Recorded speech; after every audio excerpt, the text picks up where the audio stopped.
This is a new technology, and it just shows that the surgeons are open-minded into looking into technologies that are not necessarily surgical, but also provides options for their patients.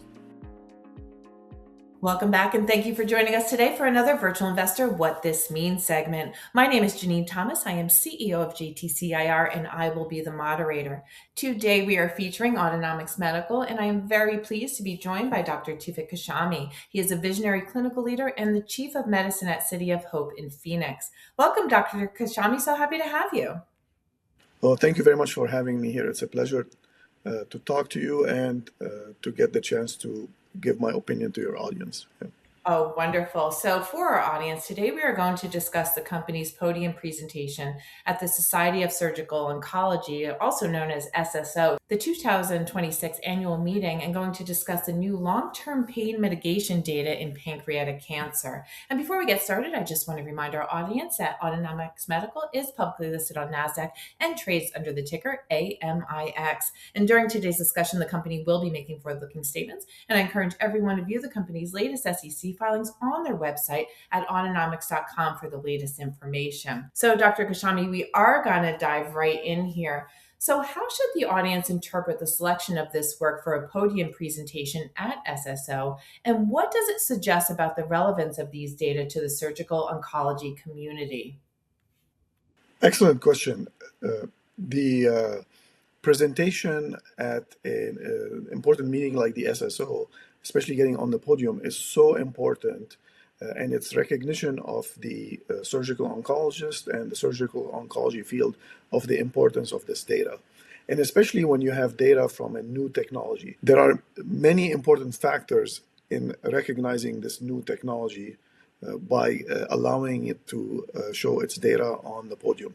The first is the fact that surgical oncologists are interested in something like the quality of life and pain management in pancreatic cancer. That's an issue that is prevalent, an issue that today we don't have excellent solutions for.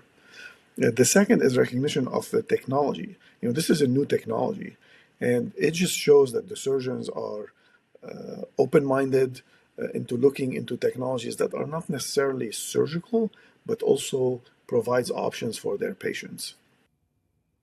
So, Dr. Kachaamy, what aspects of the data do you consider most informative in understanding the potential clinical impact of this approach?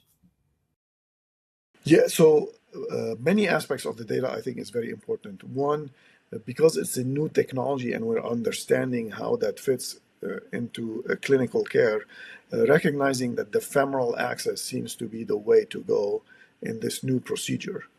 Because 16 of 16 patients in the femoral access approach responded to treatment.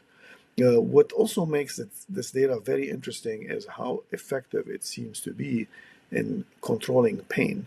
When you look, for example, at pain reduction, they were positive at day 7, but they were also in patients who survived still positive months later, which is very important, and especially when patients are getting off opioids or not needing opioids in a field where pain control is a big deal. Very, very compelling. So I have to ask, in what ways does this approach represent a departure from existing techniques used to manage visceral cancer pain? And why might those differences be meaningful in practice?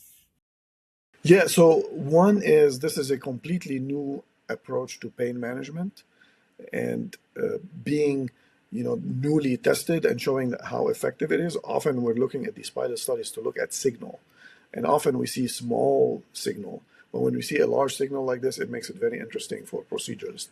The second is currently available technologies are not that effective. As an endoscopist who performs endoscopic ultrasound guided celiac neurolysis, we know that this is one tool in the management. When we explain to the patients, we say, hey, this is going to help with pain, it's not going to take the pain away.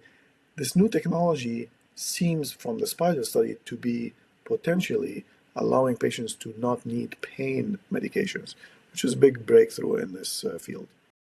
It's absolutely incredible. So, how should we think about the relevance of these findings beyond pancreatic cancer, particularly in other malignancies with similar pain pathways? Yeah, so a proof of concept that this technology does impact pain management is very important. Pancreatic cancer is prevalent, and this is a nice area to start. But there are many other areas where we have pain that's a problem. First, all upper GI malignancies, whether gastric cancer, esophageal cancer, biliary tract cancer, also malignancies that have spread metastases to that area can cause pain as well. If you go down to the other side of the GI tract, for example, rectum, today we have nothing to help with rectal pain, and some people suffer from disabling rectal pain. And the competitor technology, which is a ganglion of impar block, is rarely done because it doesn't work. So it's like the celiac neurolysis of the rectum. So this opens up the field to a new way of managing pain that seems to be very effective in pilot studies and goes beyond pancreatic cancer. Excellent. So before we close, I have to ask, where do these findings fit within the overall clinical development of the technology, and what do they contribute to our understanding of its feasibility and potential? Yeah, so I think, again, because we saw such a large signal from a new technology, I think this says that the technology is very promising. It delivers what it is intended to deliver, which in this case is ablation of nerves. Ablation of nerves works in pain management. It works in other areas. It just basically says that this technology can deliver what it's intended to deliver, which opens up the field to an entirely new platform of nerve ablation with all its potential applications.